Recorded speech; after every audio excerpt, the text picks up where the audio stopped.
Bonjour chers frères et sœurs, je vous salue, vous qui aimez le Seigneur Jésus-Christ. Il arrive qu'il y ait des notions dans la foi chrétienne, dans la chrétienté, qui ne sont pas faciles à comprendre pour le néophyte, pour le nouveau chrétien. Quand, par exemple, un catéchumène est en train de prononcer le symbole de Nicée-Constantinople, la partie où il est dit que Jésus-Christ est engendré, non pas créé. Que Jésus, il est engendré, non pas créé. Mais qu'est-ce que vous voulez que le catéchumène comprenne? Même des chrétiens convertis à longtemps peuvent ne pas comprendre ce que cela veut dire.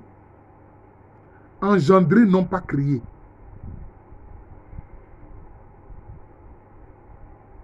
Il faut expliquer ces choses-là pour que les gens comprennent. Pour ne pas que la foi en Jésus-Christ leur paraisse compliquée à comprendre.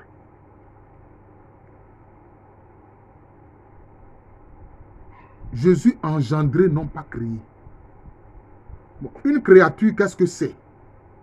L'engendrement, qu'est-ce que c'est? Si on dit Jésus-Christ est engendré, non pas créé, cela veut dire quoi? Cela veut dire qu'il n'est pas une créature. Voilà. Engendré, non pas créé, ça veut dire qu'il n'est pas une créature. Pour nous qui avons foi dans le Seigneur, comment les créatures arrivent à l'existence? C'est quand Dieu les nomme. Et quand Dieu commence à parler pour les faire apparaître. Est-ce que vous comprenez? Voilà. Quand il dit qu'il crée l'homme, à son image, il crée l'homme. Voilà. Il a parlé pour créer. C'est par la parole que Dieu crée. Donc cela veut dire quoi? Cela veut dire que toute créature est issue de la parole de Dieu. Mais toute créature, en fait, est un morceau choisi de la parole de Dieu. Est-ce que vous comprenez? Quand Dieu dit, il faut que dans les eaux, il y ait des poissons, même des monstres marins, etc. Mais c'est par la parole qu'il est créé.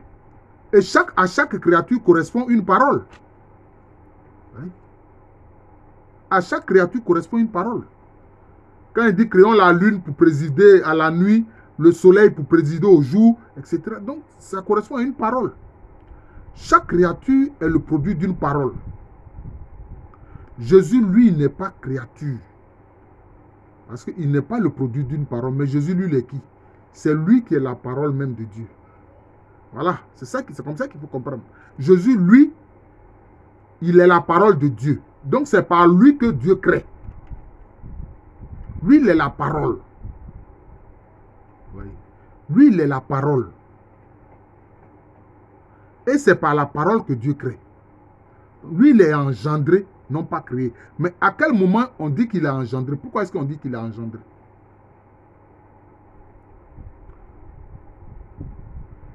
La parole vient d'où? Qu'est-ce que la parole? Mais on voit bien que la parole est un jaillissement de la pensée.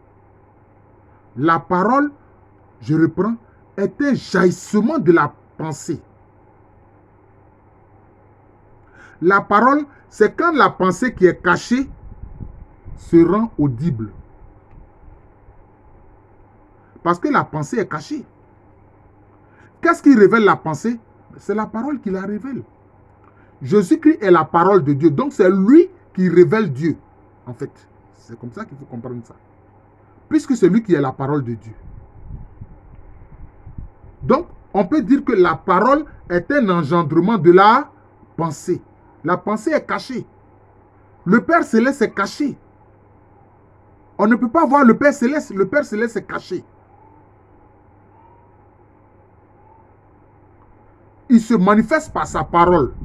Cette parole-là c'est elle qu'on appelle Jésus. Quand cette parole prend un corps humain, conçu de l'Esprit Saint et qui naît de la Vierge Marie.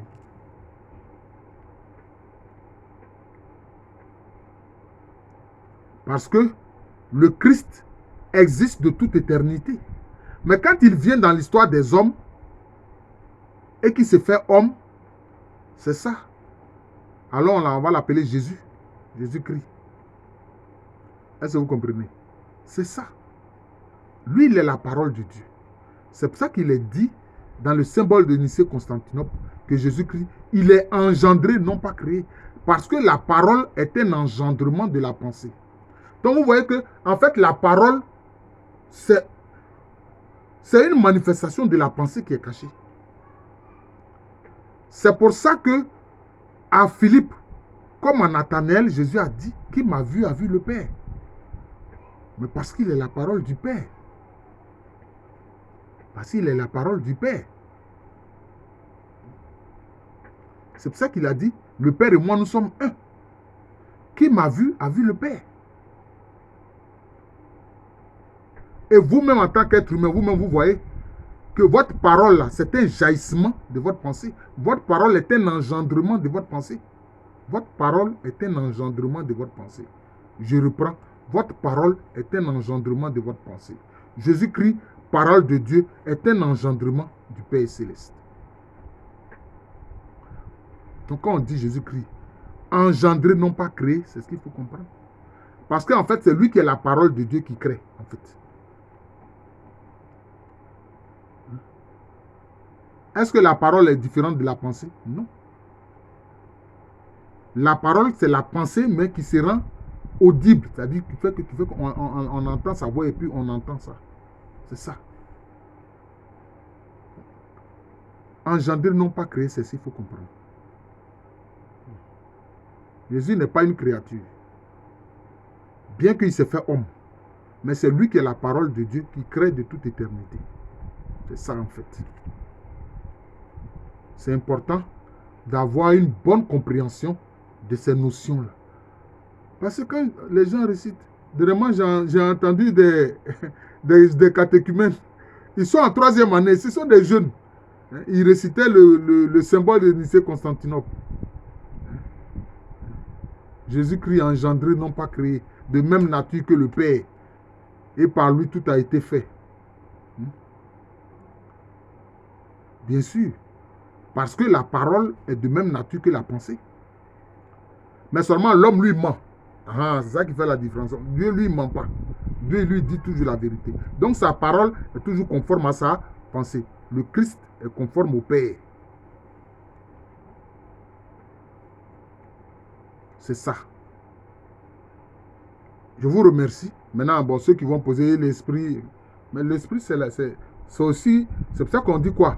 Que l'esprit procède du Père et du Fils. Parce que l'esprit, c'est quoi? L'esprit, c'est l'agir de Dieu.